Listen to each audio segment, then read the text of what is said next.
Hey, welcome to this week's Q&A. It is February the 13th. That is when I'm recording it. It won't post up on YouTube for another week. But I want to thank all of you who posted pictures from your plant-based game night party. I don't want to say the name of the game, but I am so excited. So many of you shared your plant-based snacks and treats. I know we had red velvet truffles, which will actually be really good for Valentine's Day tomorrow.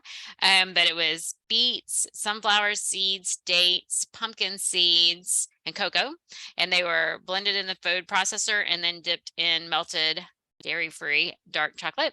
And so those were delicious. And hello, talk about healthy, right? Anyway, thank you for sharing your pictures. Most of them were in my other private Facebook groups. Some were texted to me. I love that.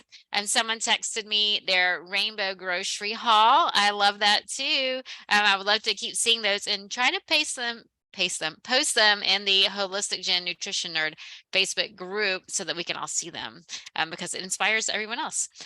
So I didn't see any questions this week. Let me check. I don't see any questions. So I thought I would just talk about greens. In Create a Healthier You, I'm always telling people that I want them to eat greens 3 times a day. And it's like, wait, what? Why do I need to eat greens 3 times a day? And so I thought I would talk about that some. So the chlorophyll in greens, that's kind of like their lifeblood. It's full of so many nutritious chemicals, all those phytonutrients, and those phytonutrients are important for us too. It's not the same as our blood, but those nutrients feed our blood. And so it's really good, very high in things like nitric oxide, which help to open the blood vessels and the capillaries, to help blood flow. It's also called like their blood builders instead of their lifeblood. Their lifeblood is our blood builders, I guess we could say. They contain chemicals that protect against cancer. They keep our immune system strong. They protect our brain, and they're high in folate. Think foliage. A lot of times we hear things like vitamin B9 or folic acid, and we see vitamins that contain folic acid. Folic acid is even added to a lot of processed foods and breads, enriched flours, things like that. Well, folic acid is actually very difficult for the body to absorb that form, but B9 is folate. Think of foliage. So if we eat a lot of foliage, a lot of those green vegetables, even broccoli counts as a leafy green. We don't think of that. We eat the flowers, but you can eat the leaves as well, but that still counts. Very high in folate. So we foliage. So greens are packed full of vitamins and minerals and nutrients that we haven't even discovered yet, and protein. And people are like, what? How can it contain protein? But it contains so many different amino acids. Remember, our body needs amino acids. People think we need to eat protein, we need to eat meat. But when you do eat meat, it's broken down into the amino acids. It's like getting a house of Legos, a house made out of Legos, breaking it apart and rearranging all of those Legos to make something else. That's what your body does when you eat meat. Well, when we eat greens, same thing. We have amino acids. They don't build a house. It might be little tiny things, but they're broken up. But you can see it's a little bit easier to take a couple apart than the entire house. And so sometimes that's easier on the body. It doesn't create as much acid as when you eat meat. Whole different topic. I wanted to talk about greens. And so you can get your amino acids from greens. They're combined with other amino acids. We don't have to eat all of the essential amino acids in every meal because we recycle amino acids until they get worn out. But we're recycling some from our last meal, from yesterday's meal, so we don't have to get them all in the same meal. So greens are also very low in calories and fat, which can be good or bad. If we replace a high calorie, high fat food with greens, we might end up really hungry. We do need other macronutrients in there to keep us full. Like if I ate, like you go out and like for me, if I go out to eat and I want something that's gluten-free vegan, usually the only thing I can get is iceberg lettuce with a couple of slices of cucumber and a couple of slices of tomato. Well, I'll tell you what, that is not enough. That won't even get me through lunch. I need more food. I like to eat. I like a lot of food. And so even though it has the greens, it has the tomato, it has the cucumber, it's just too wimpy for me. I need more food, which is why I want salad dressings.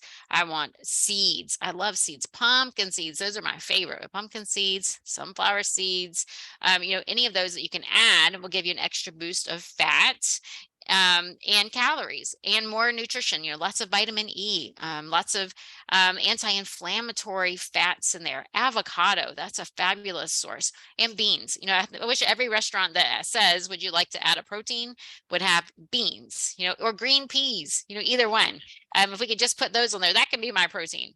That would be a nice filling salad if we could just add those. But anyway, we're talking about greens. So you would have to eat a lot of greens if that's all you were eating to sustain your energy.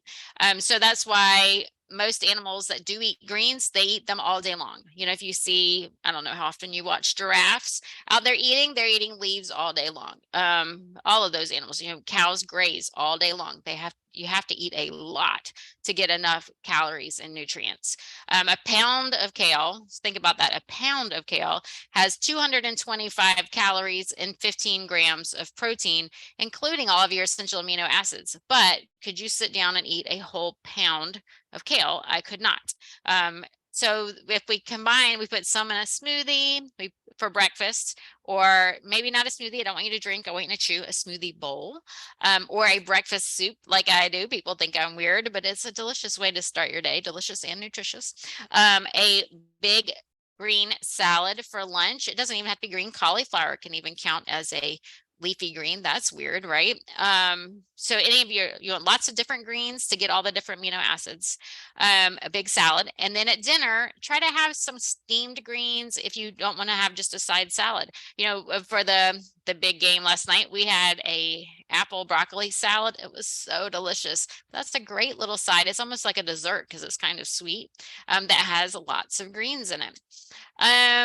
So the average American diet only contains 5% greens, where a healthy amount is 50%. So I don't know if I even get 50%, but I definitely get more than 5%. My personal goal is to eat greens 3 times a day. Greens in my breakfast soup, sometimes in my smoothie, sometimes in a juice. That's how I start my day. I always have a big salad at lunch. I know y'all see what I post every day. I remember when I first read Dr. Fuhrman's book, what was that? I don't know if it was Eat to Live or one of his other ones. Anyway, I love Dr. Fuhrman. He said that we needed to eat a pound of raw and a pound of steamed vegetables every day. And I thought, oh my God, that's impossible. I never thought I would be able to eat, even he says, eat a giant salad every day. How in the world could you eat a pound of raw vegetables every day? Now I do, but it took me a while to picture what this looks like. When you go from standard American diet to wanting to get over here, how do you get from A to B? It takes a while. So just choose one thing you can do. Don't go from the only greens you have is a little bit of lettuce on that cheeseburger to trying to eat greens 3 times a day, because you'll go, this isn't good. I don't want to do this. You just pick one thing. Maybe you'll start adding greens to your breakfast. Good enough. Maybe you want to start having a large salad at lunch like I do. So you see, I make my salad base, and then I usually put leftovers on it. I already posted a picture of my salad today. I haven't eaten it yet, but it's delicious. It has my leftovers from the big game last night on top of my base. My base has chopped leftover collards from collard wraps I had the other day. It has the beet greens from my beet truffles. I chopped up the greens and threw that in there. It has cucumber, it has edamame, and it has chickpeas. So that's my base this week. And then I put on top of it my appetizers, the broccoli apple salad. I have some leftovers from the other day. It was black beans and some roasted vegetables. Last night I had a queso, a cashew queso. So that's my dressing, as well as an avocado dressing, and then my guacamole. So it's a huge salad with lots of different vegetables. So I also think it's important that you eat cruciferous vegetables every day. Sometimes we call these the brassicas. That's the family of plants. They're called cruciferous vegetables because the flowers are kind of shaped like a crucifix, but they are well known for their anti-cancer properties. And they're very high in these enzymes that help to repair DNA damage. But those enzymes are only active when we eat them raw. So you want to eat some raw every day. And so I do love, like my breakfast soup is all cooked greens. And so I didn't get those live enzymes. But if I eat some raw with it, it will reactivate those enzymes. It's crazy how that happens. And one way you can do that is mustard powder. Now I'm not going to put, I could put mustard powder on my breakfast soup, but I'm not going to put mustard powder in a smoothie, but I'm going to have raw greens in my smoothie. My salad is raw. If I don't like cruciferous vegetables, maybe you don't know what cruciferous vegetables are. The cruciferous vegetables are collards, kale, bok choy, Napa cabbage, green cabbage, red cabbage, Brussels sprouts, broccoli, turnips, radishes, arugula, horseradish, watercress, wasabi, kohlrabi. I like Napa cabbage the best. It's the mildest. I'm sure there's others, but if you don't like those, then get broccoli sprouts. And even if you don't like the way they taste, they mix into a smoothie really well. And it only takes a few. You remember, one little broccoli sprout is an entire broccoli plant. So all that nutrition is packed in that one tiny thing. And so if you have trouble with cruciferous vegetables, then sneak in some broccoli sprouts. So what counts as leafy greens? All of those cruciferous vegetables. How about herbs? Now, when you buy herbs, you want to make sure that they look green. They come from a green plant. They should be green. So sometimes when I buy them at the store, they're a brown, almost like a black color even. That means they were heated too high. So a lot of times the companies will they dehydrate them really fast at a very high heat, and that kills all those enzymes. And so it's much better if you can buy them fresh, if you can grow your own and dry your own. Buy them fresh in the grocery store when you can. If you can, get a little grow light somewhere in your house and grow them in a windowsill. I have a black thumb, so even under a green light by the window, I can't get them to live. Shane has to grow them for me. So I feel your pain if you're like me. So when you buy your herbs, pick up the bottles and make sure that they look green. If it's a green herb, not all herbs are green. Some of them are purple or something like that. But if it should be green, it should be green. Oregano should be green. So all the green vegetables are listed above. Beet greens, you could even eat carrot tops, chard, spinach, endive, escarole, celery counts as a leafy green, spirulina and chlorella, those are algae. They're very high in DHA and EPA, which is very anti-inflammatory. And so that helps you with the omega-3 balance. We have omega-6s, we have omega-9s, that's olive oil, and we have omega-3s. And omega-3s are anti-inflammatory, and we want to keep them in balance. We want to eat both. Traditionally, hundreds of years ago, people ate more seeds, and so they had more omega-3s. Now we eat more nuts, if we're eating nuts, and then we eat heated oils, sunflower seed oils, things like that. Those are very high in omega-6s, and so that throws our balance off, and we become a little more inflammatory and less anti-inflammatory. So if you can add spirulina and chlorella, I think they smell and taste horrible, but I can put a little bit in a smoothie and it makes a beautiful color in my smoothie and it doesn't taste so bad. And so I do like that.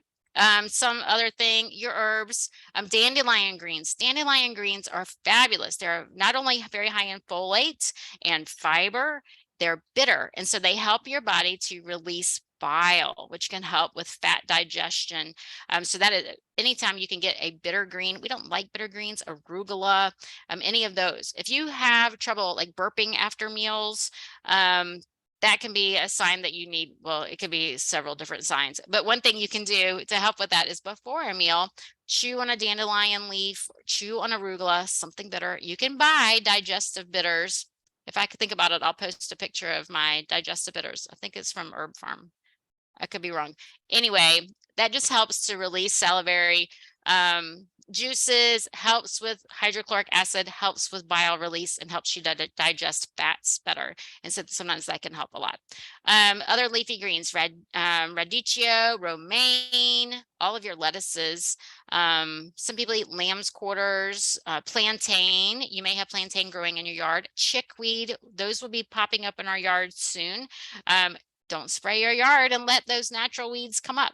If you sprayed last fall, then you might not want to eat any of the weeds that come up, but get used to not spraying. But if you don't spray, then eat those greens. Let's see, clover even. Dulse, sea vegetables, leafy greens. So those are super high in protein and all of your minerals. That is fabulous. Very high in iodine. The RDA for iodine is actually really low for what we need, especially if you're not eating iodized salt, which I don't recommend you eating table salt, because that's only 2 minerals. We want a sea salt, a more whole salt with more minerals in it, right? That is less processed. That table salt is so white because it's been highly processed. So get a natural sea salt that is also high in minerals, not a leafy green. I got off track. Sunflower sprouts, microgreens, broccoli sprouts I mentioned, alfalfa, wheatgrass, and just like get seaweed snacks. Make sure they haven't been cooked in oil. Read your ingredients. But seaweed snacks, that's a great way to get leafy greens and minerals as well. Roll some salad into a nori. You have a nice little wrap there. If you have seaweed snacks, you can have a nice snack. If you get hungry later, that's very nutritious. Put it in a green smoothie. So if you're just starting with green smoothies and you're not struggling with blood sugar, because that can be tricky too, especially with smoothies, bananas are a great way to hide any green flavor. I would use, for me, I don't have blood sugar problems, but I don't want to have blood sugar problems either. So I usually will use about a third of banana for me. That might not be sweet enough for you. I'm used to it now. But to start out, you might more banana and more fruit, maybe half and half fruits and greens to balance it out, and then add things like avocado. You can add zucchini. That's going to be in one of my reels coming up. That can make it nice and creamy without adding more fat. Zucchini is a trick for salad dressings and smoothies. Add some nuts and seeds, especially omega-3 rich, like hemp seeds, flax seeds, chia seeds. Adding those after you make your smoothie will help you chew. Remember, don't eat chia seeds dry. They will swell in your mouth. They can swell in your throat. Combine them, let them plump up. But flax seeds and hemp seeds, you don't have to worry about that. Make sure your flax seeds are ground. They're in a very hard shell, so they'll pass through your body and you won't get those wonderful nutrients. So grind them. Store ground seeds in your freezer because they do go rancid easily. Add things like cocoa, if you like cocoa, or cacao powder, peanut butter powder. Yes, those are processed, but it may help you start adding more greens and get you away from the sweet. The more greens you eat, the less sweet you're going to crave. It just helps balance your body out that way. And chew. So remember, don't drink your juices down and smoothies down with a straw. That's skipping these very important salivary glands, which release enzymes to help with carbohydrate digestion. So make sure you're chewing. If you have a juice, swish it in your mouth to make sure you're releasing those enzymes, and chew your smoothies. Like I said, add seeds, add some berries on top, something just to keep you chewing. And hide them. So with my kids, when they were little, I would chop up greens and add them to meatloaf, meatballs. Now I still do in plant-based meatloaf or meatballs. Disguise them. Sometimes it's harder than others, but mix it into pasta sauces. Find the greens that they do like and focus on those and start sliding in some others. My kids love broccoli salad. But we started with that. It's harder when they get a little bit older, but the more you offer them. So my youngest decided she wanted to be vegan when she was 10 years old. She'll be turning 17 soon. And she hated salad, which is fine. We were able to find other foods for her, but I wanted her to eat salad. And so I just put it out every day. And now she'll fix her own salad to take to lunch. She'll come home and say, "Can we have a salad with dinner?" Well, yes, we sure can. And so they will start to sample and will start to like foods like that. And kale is really, really popular with lots of people. Kale, collards is not as popular, but they have really tough leaves. And so sometimes that's a little bit harder to have in a salad. They kind of stick in your teeth, kind of hard to chew. I like to strip the stem off. That's actually my most popular reel. I think it's hilarious. It's like 30 seconds of me pulling the leaf off of a stem. Anyway, destem them because that's very, very tough in the teeth. You can put that stem in a smoothie. You can juice that stem, or you can just throw it in the compost. But if you massage it, sprinkle a little bit of salt and squeeze lemon juice on it and massage it. Massage those leaves. You can chop it really fine. That will wear out my shoulder. I used to go to the chiropractor for my shoulder after chopping day. Or just use your fingers, massage. It's a great way to work your fingers out. It breaks down those cell walls and makes it a lot more tender. I also like to massage an avocado in there. It's a little bit messier. You can wear gloves, or a nut butter, a tablespoon of almond butters, one of those healthy fats to help massage it down. It also can be a good flavor for your salad. And then, make a quick salad dressing. 3, 2, 1 is not mine, but it's 3 of any kind of vinegar, 2 of any kind of mustard, and 1 any kind of sweetener. I use half instead of 1. So I do 3. I usually use apple cider vinegar, 3 apple cider vinegar, 2, I like Dijon mustard, and then I do a half of maple syrup or honey if I do decide to use sweetener. And then you can throw herbs in there. Throw in some dill, that's more extra greens, oregano, add some garlic and onion powder, whatever you want to do to give it a little bit more flavor. Add a red bell pepper so you have a burst of color in there, and that is an easy way. Add an apple, that will make it nice and sweet instead of putting sweetener in your salad dressing. Anyway, I hope this inspires you to eat greens 3 times a day. They are so good for you, very, very high in all of your minerals. Let me check and make sure I don't have any questions. Please post questions and tell me what you would like to hear next. I like to talk about nutrition and food, and I love when you ask questions and share with me. So I would love to see more plates, more rainbow foods, and more plant-based desserts and treats and dishes to inspire us all. I hope that you have a fabulous week, and I look forward to hearing from you soon.